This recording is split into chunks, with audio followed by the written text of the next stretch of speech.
Welcome back. Another episode, C-Suite Unfiltered with Mike Andes. He is head down making slides. What slides are you working on?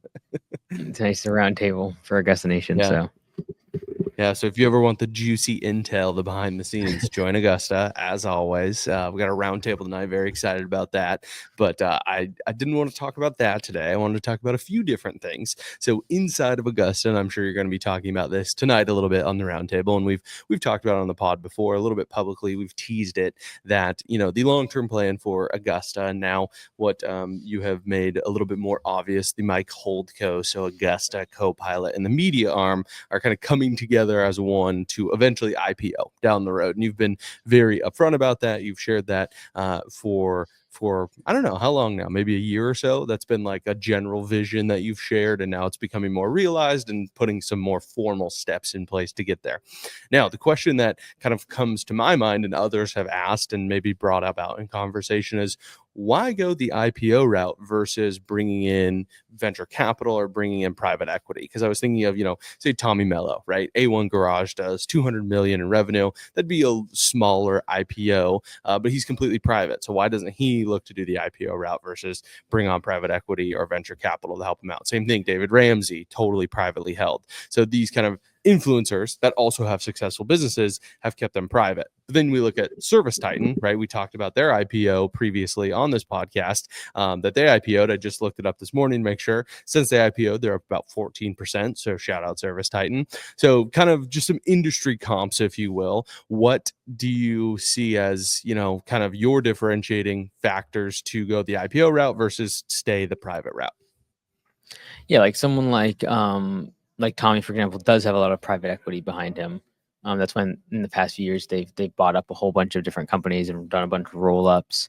And so they have a lot of private equity. I don't want to lose that kind of control. Private equity has a relatively short window of time in terms of 5 to 7 years that they're going to be looking to exit. And I usually just see the businesses that get purchased by private equity is getting completely obliterated. Like if they're good, they just you raise prices, you cut support, you cut development, and you just sap that thing for profit, and then you flip it. And that's their playbook. They're going to put you into network effects of other businesses they have inside their portfolio. They're going to try to increase top line revenue, increase your profit at all costs, and then they're going to try to flip the business. So I just see this over and over and over again. There's like very, very few times where you see private equity come into a smaller company. So there's private equity will buy like a mature brand, for example, like a Subway or something like that. And then so I've seen some good things happen there because it's like very established. They're not trying to just massively inflate it and flip it. But when you talk about startups, talking about companies that are valued between 30 and $100 million, I just don't see those being purchased by private equity and then going on to serve the customer better, serve the industry better. And since that's the goal of the Augusta Nation and what I'm trying to do, it's like I just know that would come in direct opposition. There'd be a whole bunch of conflict of interest around me sharing stuff publicly on the content and the channel side. They have issues with that. So like there would just be a lot of issues. So that's why private equity and venture capital have never been an issue. Venture capital would be much more of like the software side. That's what they would be interested. They're taking much bigger swings typically. They're less interested in like returns on capital. They're like, I shouldn't say that. They're more interested in like massive swings. 1 out of 100, they're trying to go for a unicorn. Whereas private equity is okay, usually with more like cash flowing businesses, a little more longevity, etc. So then the real question is like, why wouldn't the good question is, why don't we do what Dave Ramsey does, which is like no one has equity in the business. He owns 100%.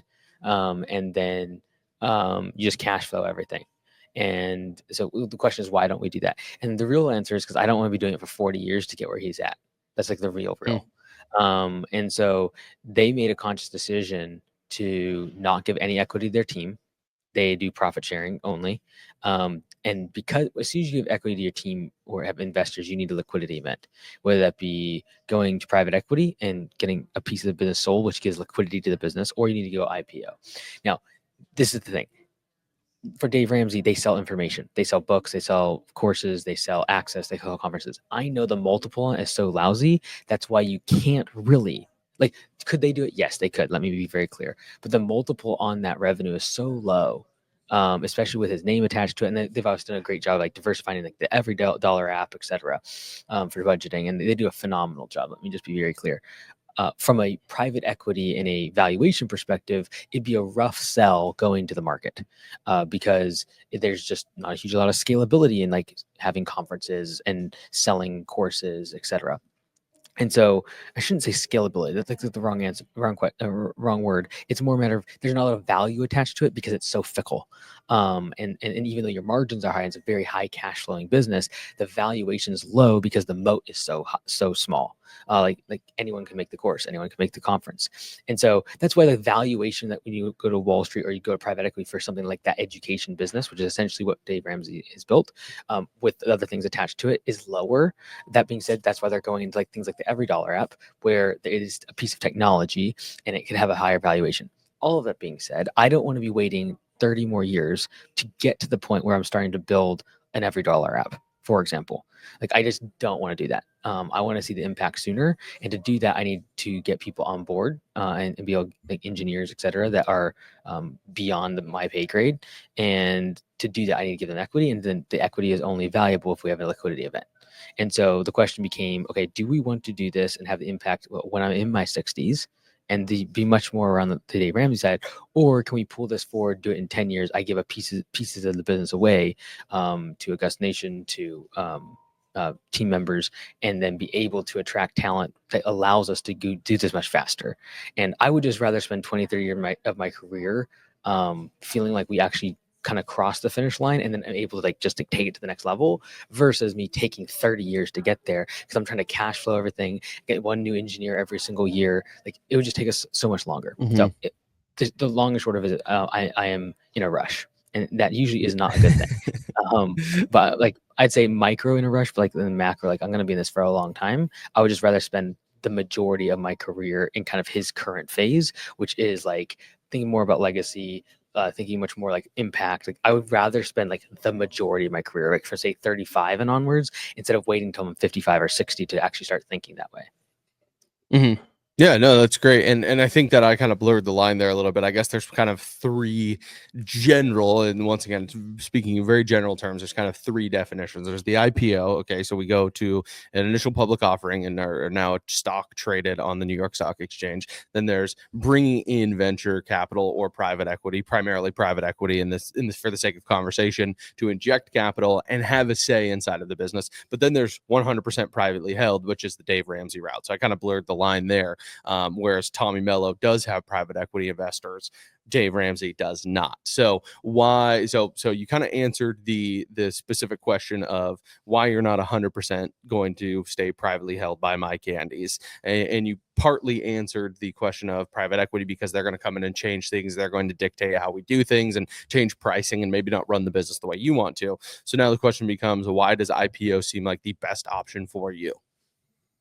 Yeah, because it allows me to have a liquidity event without losing control. So I'm able to, like, for example, like there are several publicly traded companies that essentially the founders still can run it with 100% authority. Like the best example of this is Mark Zuckerberg. He basically can do whatever he wants with Facebook because he owns all the voting shares. And so this is very common. Like, for example, as a shareholder, you can vote on things in certain or companies depending on like what kind of class of shares you have. So for example, like Berkshire Hathaway, you have like different share types. Like if you want to go you're paying like 300 grand to get a certain class of share, and usually it has to do with voting rights. It has to do with, do you actually have preferred shares, do you have common shares? Like there's a lot of different types of shares. It's not like I just have stock in a company that's all equal. You can have equity distributions, but the type of stock that is held has a different power inside the organization from a voting perspective, from a control perspective. And so when we go public, the objective is to create liquidity for the team, and it's create liquidity to be able to go into robotics. Those are the two reasons we need the money. And then the nice thing about going public is I can have certain shares that have all the voting power. So I can still run it like a founder-led company, similar to what Elon does, similar to what Zuck does. They take their company public, gives them massive amount of liquidity to take over the market share, but then they're able to control the business still like a founder. Versus when you give it to private equity, very few of them are going to allow you to have all the shares. Like they want control because they need to have investors that are in their funds that they have to report back to, and they are not going to let you go take a business and do whatever you want with it. They want to have like a stake. Usually, like your valuation would be massively impacted if you didn't allow them to have some sort of say in the business. And so, you know, I think that like it gives me a little bit of the both the best worlds. It gives me the opportunity to get the talent. It gives me the opportunity to get the liquidity that I need to go into robotics that I believe in 5-10 years we'll need to kind of do a foray into and spend $50 million on. And then secondly, it allows me to still retain control of voting of the business. Like I will do what I want. So it's very clear, like when we do the standard agreement for future equity for the owners, which is happening now, that like you don't have a say in the business. Like there's no say. This is the equivalent of buying something on Robinhood. You don't get any say, and it's not because I don't want to include them, and I certainly will investor meetings and I listen to take surveys, etc. But ultimately, like it allows us the flexibility to we ran like a founder-led company even as we grow, and so that will and even internally the team the same type of shares that people are getting in the safe internally in Augusta Nation is the same shares I'm giving away to the executives. And so like there's no one besides me that has voting power.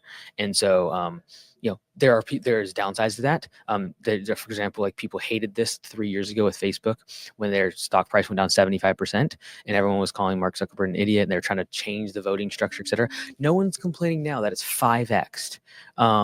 Because their foray into they started to really adjust some things, and it was because they were able to move quickly, and Mark was able to get in there and just start slashing jobs, cutting the budget. Like he can move much faster, and so there's pros and cons. I think if you have a very volatile and incompetent CEO, you could really ruin the business quickly. And so that's why typically a board having more structure, having different voting shares, or not having voting from the CEO, and then they're more of a president or a chairman can be beneficial once a company matures. But I think from our founder-led company, from an innovation perspective, like retaining that control is a nice part of IPOing. And yes, the valuation gets kind of hurt when you say, hey, look, I'm basically in control of this boat. Like I'm going to control 90% plus of the voting shares.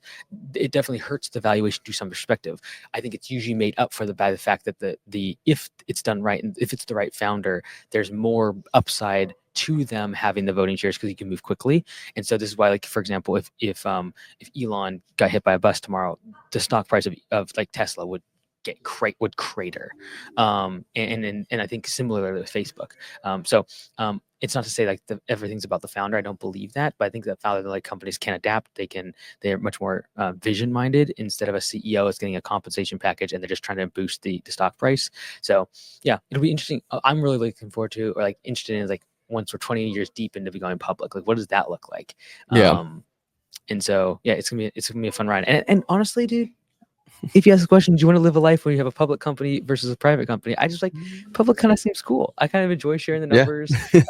We're in this phase. Like, so at the very beginning, before we franchise, I was sharing all the numbers online, right? Then we hit franchising and it's like, okay, legally, like you have a lot of red tape if you share numbers around my personal numbers. So like, I haven't been able to do that. And so I look forward to the day. I'm like, okay, great. We're IPOing and every quarter I get to make a YouTube video with our quarterly numbers. It's gonna be so much fun, dude. And we have an executive team in there, answer questions. It'll be great. So that's what I'm looking forward to. It will be fun. I just Dude. think it would be more of a community thing too. Like I would love to be like one of the first publicly traded companies that do our stuff on YouTube and have like a huge audience. It'd be so fun. Yeah, I was gonna say the report meetings, the quarterly reports will be insane, dude. Yeah, dude. Like I I want to get have those like emails too. I Go want to have ahead. like 2 or 3 million subscribers. It'd be like Alex. If Alex had Yeah, acquisition on like a publicly traded company and every quarter did like a live stream of their investor report, dude, that'd be fire. So I'm looking yeah. forward to doing that.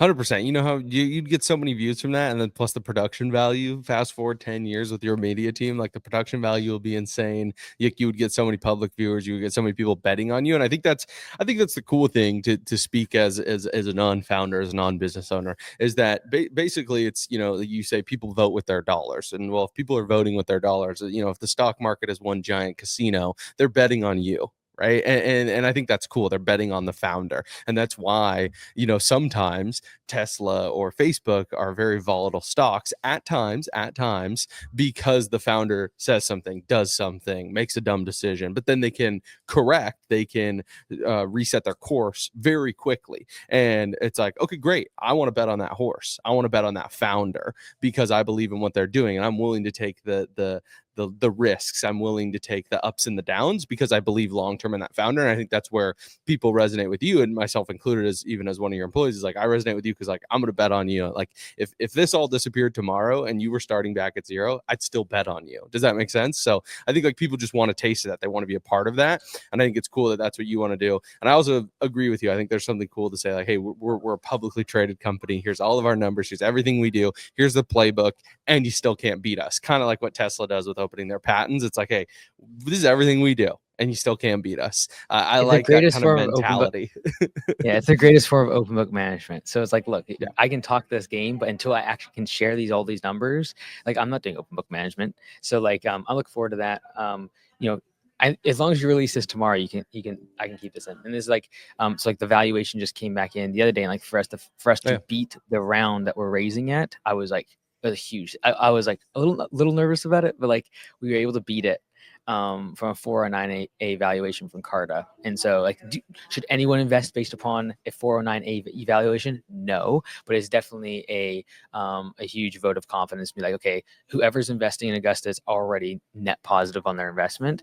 So like that was a big win. I want to make sure I have a track record of like beating expectations from day one.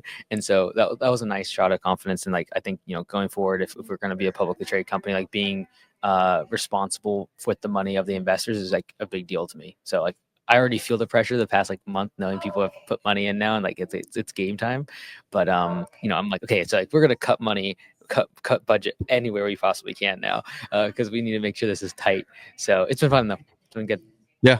Yeah. Cool. Well, I did look up an article. I know that we've already kind of went way deep into this, so it doesn't really necessarily matter. But I guess just to put a nice cap on this, this is an article from BM Argawal. He is the CEO of AMB Capital Options, has done a ton of venture-backed what do you call that, investments.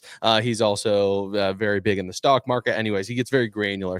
But he was also very good at explaining things on a very basic level. So one thing I wanted to recap, just kind of what you were saying, is his explanation of IPOs versus private equity. And a couple of the things that I wanted to highlight was decision-making power, what you said. At an IPO, he says folks who started the company still steer the ship. New investors don't get to call the shots unless there is a selling of voting shares. Private equity, these investors roll up their sleeves and get involved, as well as participation of board of directors, which you kind of teased. With an IPO, usually not much changes with the board. Original owners stay in charge, maybe adding a few independent directors as needed. Private equity, these investors want a seat at the board, and they want to push their own representatives and their own agenda in the company's direction. And then exit strategy, IPO, investors can cash out by selling their shares at the stock market whenever they want. There's no strict plan on when or how to leave. Private equity, these investors usually have a game plan aiming to sell their piece of the company after a few years, either to another investor or by selling shares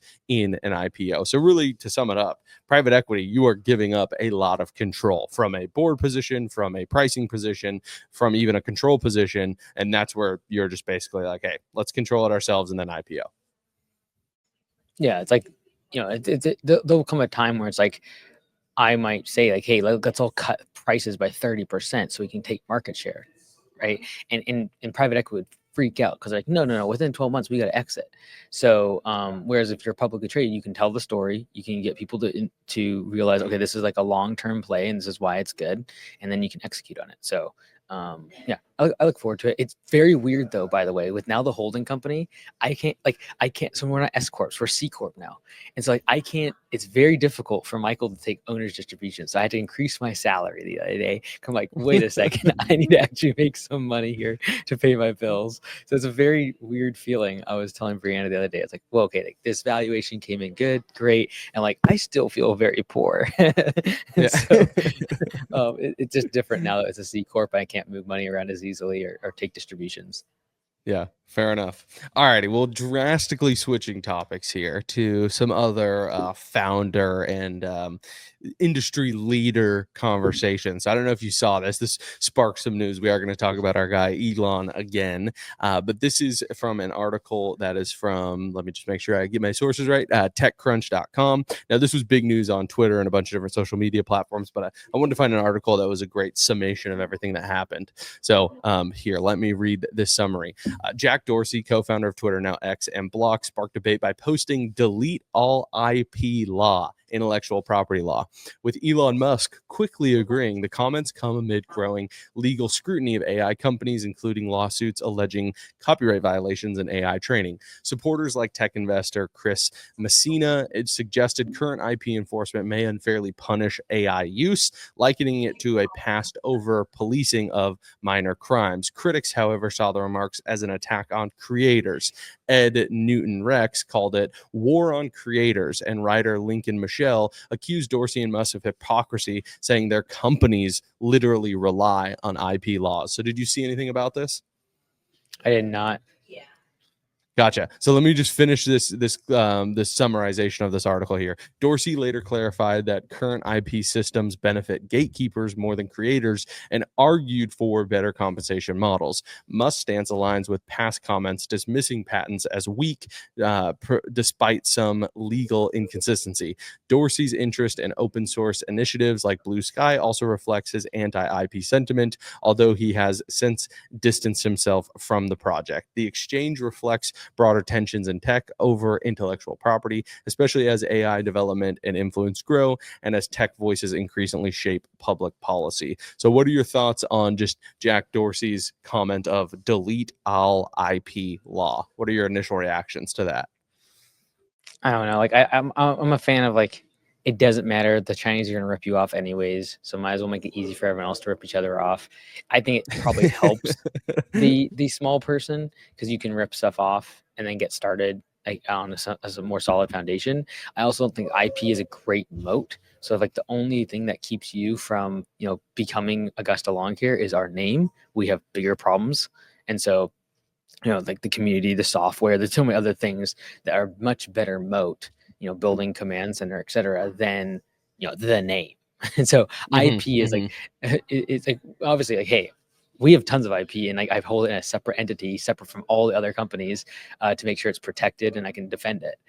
So don't look at me wrong. But like if tomorrow everyone's like, hey, they can use any Augusta Lawn Care, I'm like, okay, great. I could care less. We'll just still smoke them on SEO. They won't be able to grow because we'll beat them on their market. So um, I don't think it's a big deal. I also hate defending IP stuff. It's just annoying. So like if I could just take that off of my to-do list, it'd be kind of nice.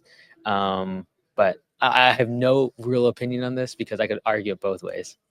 Yeah. What are your thoughts though? Because obviously you're looking at it, I feel, very analytically black and white business perspective, but look at it from like the creative perspective, right? When you have like works of fiction, if you will, I feel like there is an element where it does seem unfair to rip off, great authors, right? Like J.K. Rowling of Harry Potter. Like, oh, I can just rip off everything she did from Harry Potter because that's her intellectual property, and then I can make my own spin-off of the Harry Potter series, right?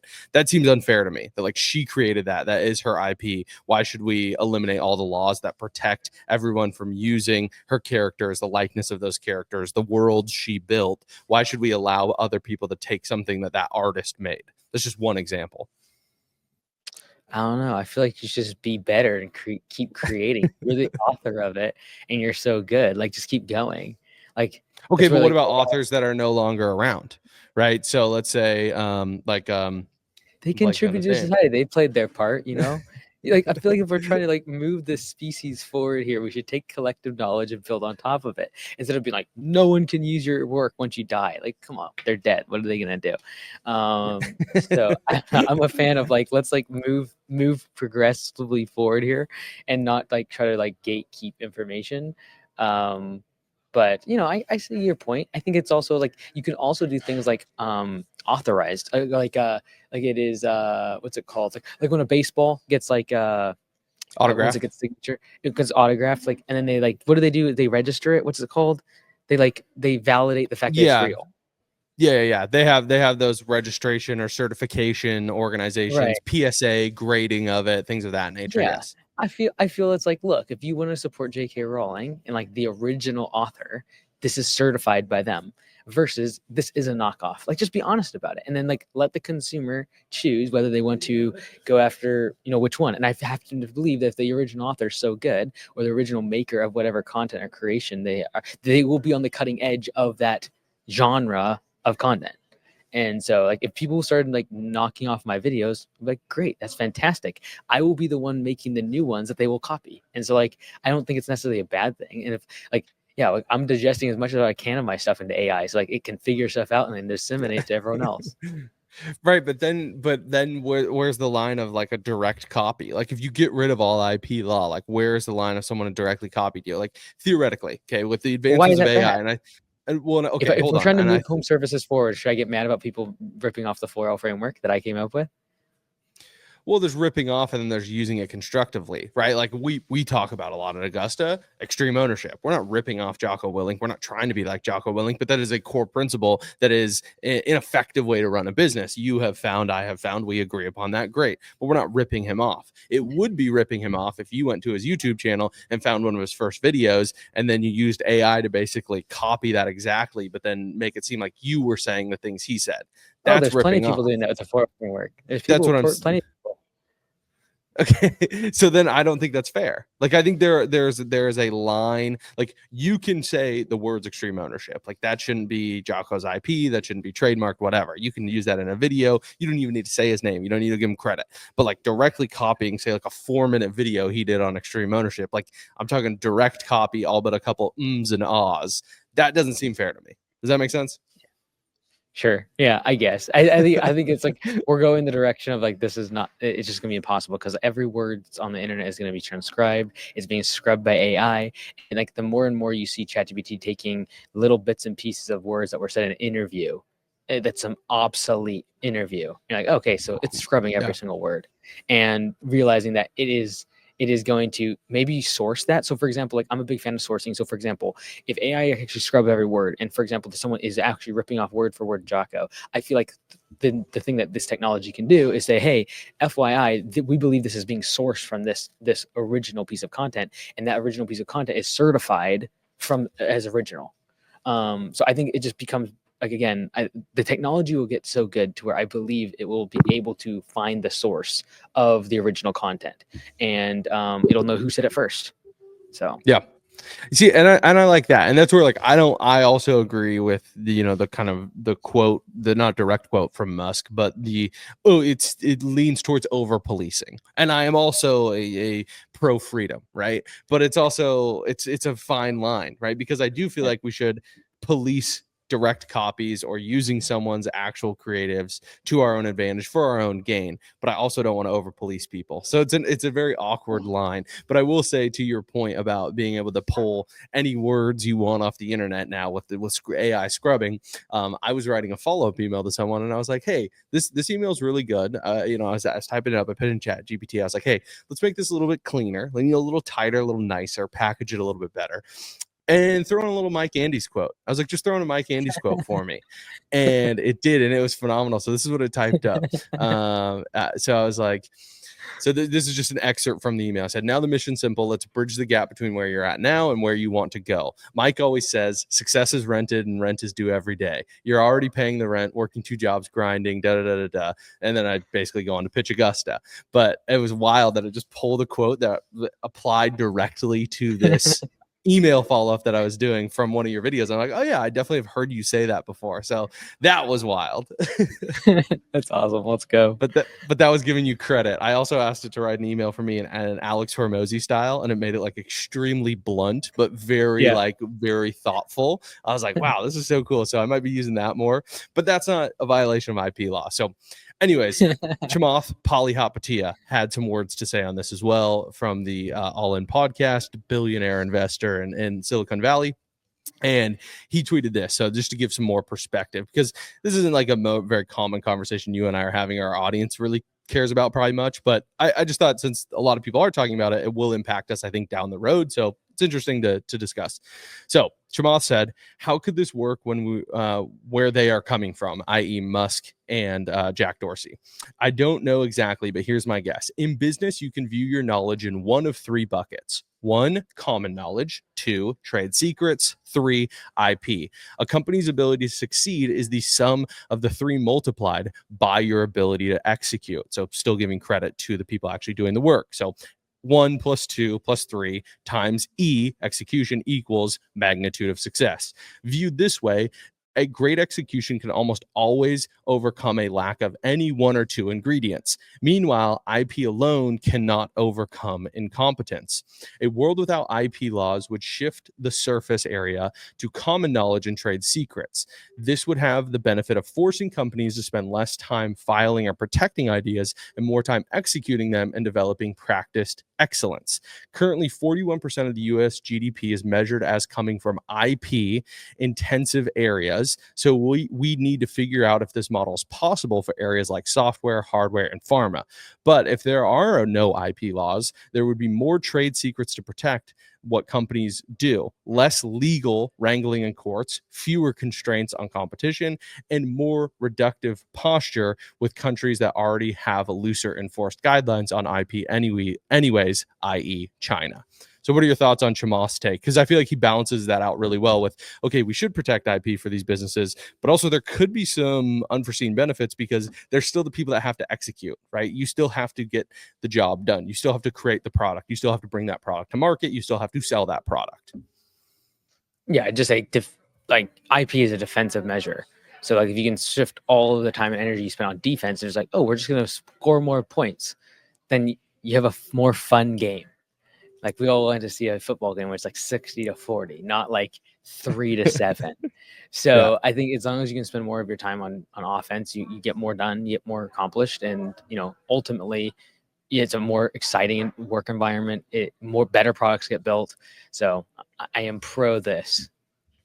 Okay, cool. Well, I just wanted to bring it to your attention, see if you had any thoughts on it. I know it's not the most common topic for us, but it made some headlines last week, and I thought, hey, it's business related. Let's talk about it. And obviously, with us down the road, maybe IPOing, you obviously have a lot of intellectual property around the products you've built and the brand you've built. So, didn't know if you had any strong opinions about that.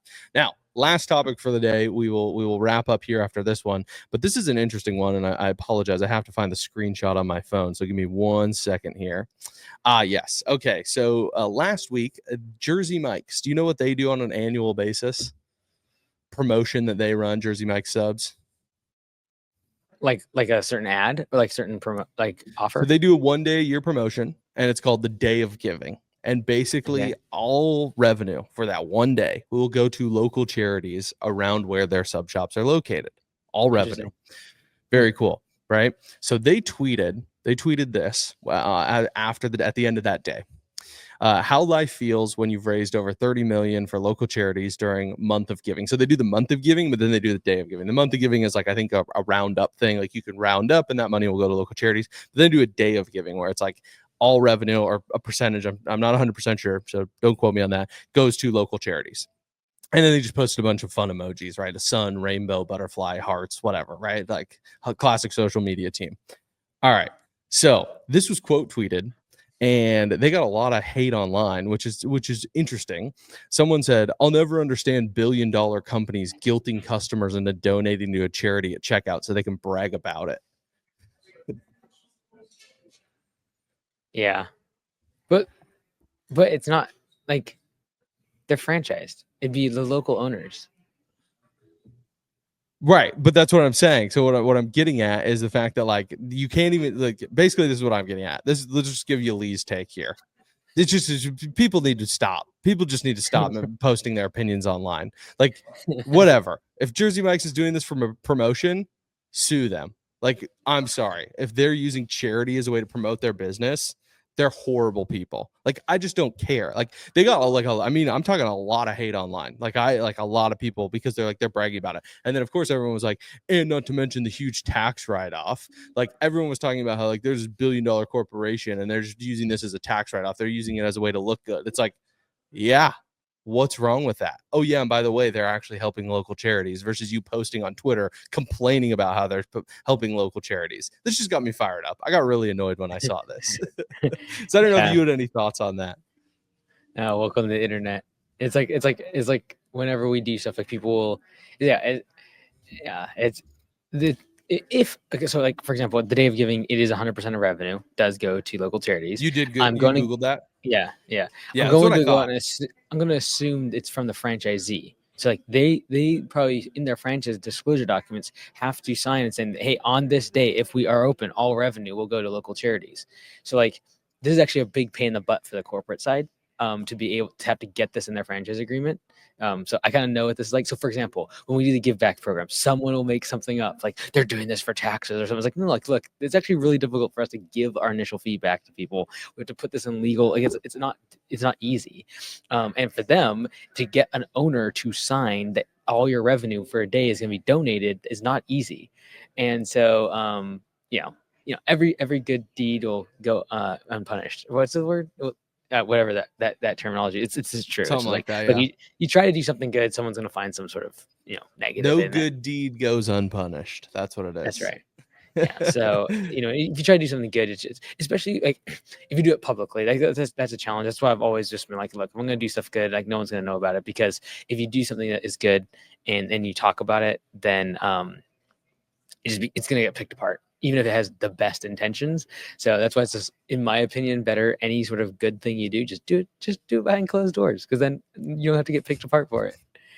Yeah, it's just frustrating because I feel like there are people on the internet that can't see there are actual win-wins in life. Like not every situation has to have a winner and a loser. It's like, yes, Jersey Mike's can get their tax write-off. Cool. But we can also help local charities and make a nice promotion about it. Everybody wins. Like, why are people so mad that when somebody does something good and they publicize it, that it's a bad thing to publicize it? You know what I mean? Like that just Yeah. bothers me. Yeah. Yeah. It's just like, look, you have to create an incentive to give money to charities. Otherwise, it's going to be a government program. And so traditionally, a government program is less efficient than a private entity and a charity. And so what does the government do? Same thing. They do the same thing for affordable housing. And they do the same thing for healthcare benefits, like give incentives to make sure that people do certain actions that are going to be good for society. And a good thing for society is that money goes to charities instead of government programs that have to support up and prop up certain classes. And so it's just a function of you are saving 15 to 30% if you're getting a tax write-off. So let's just all agree with the fact that you, whoever you are complaining, are not donating to these charities to save 15 to 30%. So why not just be happy for the people who are, that are willing to take a 70% haircut on their dollars instead of saying, hey, get a write-off. Okay, they are giving 70% of what their actual dollars amount is. If they said 5 million, they're only giving 3 million. Okay, how much did you give? Like, so this is in general, like when you do something good, I just am a big proponent of just don't tell a single soul, because then you can't be misinterpreted. Yeah, I agree with that. I agree with that wholeheartedly. It's just, I guess it's just a bummer to me when I see that because I was like, oh, this is really cool. Like I saw, a post about how much money they raised, blah, blah, blah. And so I clicked that post and then a related post. And then it just was all hate. It was just all hate for Jersey Mike's. And I was like, It's how are hilarious. we hating on them? Like how? I don't get it. So anyways, people That's only why see we all winners and losers. that's why we all post negativity, is because if you post something positive, you're gonna get backlash. Yeah, totally. Well, or here's a bright idea. Don't post anything at all ever. Yeah, Like that's yeah. me. I don't. If you, I won't. Here, let's see. Let's see. What was my last Facebook But post? then, It but was see, then this is the thing. The question is, then does so? This is my proponent for when to share publicly about your giving, is by them saying that, do they get an extra 15 or 20% of revenue? Because people are like, hey, if all the money's going to charity, I will go get a sub sandwich at Jersey Mike's today. I'm going to go out on a limb and say that's one of their best sales days. And it so is. sometimes by publicizing what you're doing, you get more. You have the ability to now give more. And so that's where like there's this like weird dichotomy of like, okay, am I willing to take a little bit of backlash, share publicly in order to get more attention, that then allows me to give more to the charity or like cause of my choice. And so if you share anything publicly, you're gonna get any sort of backlash. So like if I do videos on YouTube and I share good things, then people are gonna say that I'm hiding something. If I share the bad things, they're gonna pick on. They say, "Look at you!" Like, so if we share a struggling owner inside of Augusta Nation, everyone suddenly is bankrupt inside of Augusta Nation. And then Yeah, if you yeah, share good ones, like he's just trying to promote his franchise. So like yeah. no matter what you do, you're just gonna get picked apart. And it's a matter of like, this is the cost you pay for the impact you want to have. And so if you want to have an impact, you will have to share publicly. And if you're gonna share publicly, you will be criticized for the good and the bad. So it's just like, you just gotta kind of deal with it. Yeah, that's fair. So take a guess when you think my last Facebook post was, and then what it was about. Just gamble here. Last, like your actual post on your personal page. Yeah, I personally posted something. Oh My man, personal Facebook page. personal Facebook page. I think it's gonna have something to do with baseball. Is it? No, nope. No? My Sick. my last my last post, dude. Here's the thing. My last post was August of last year, 2024, and it said "Proud to be a part of Augusta Nation" with a repost of Oh, that that's picture. awesome. Let's go. Let's go. Like, That's cool. just so like I just like I don't interact on the internet. Like I don't comment on I comment on the posts inside of Augusta Nation. I can't even tell Yeah. you the last time I commented on a public post outside of your content. Like, dude, what's Yeah. the point? Like, I just don't get it. Anyways, so I could go on and on, but just do like, okay, we'll switch to non-financial advice right there. Everybody, get off the internet more. Just like, please, like honestly, that's my non-financial advice. Like, get off the internet, even if that means listening to this less. I don't care. Like, get off the internet more. I know I said I told you, I don't know if I mentioned on the pod, but I did a scrub of my YouTube subscriptions as well. Now I only subscribe to 5 channels instead of like 50 something that I used to subscribe to, and it was like, let's just get down to the content that I actually need. Your content. So your main page, Home Service Millionaire, Alex Ramosi, All In Podcast, and C-Suite Unfiltered. Just, keep those sub numbers up. So this is the 5 channels that I subscribe to on YouTube. That is it. That's the only content I consume. Same thing on Instagram. I followed 200 something people and brands. Now it's down to 20. Like, it's just very slim down. So people, get off the internet more. I promise it will make you feel healthier mentally. Let's go. Okay, so my non-financial advice is I'll go technical with you.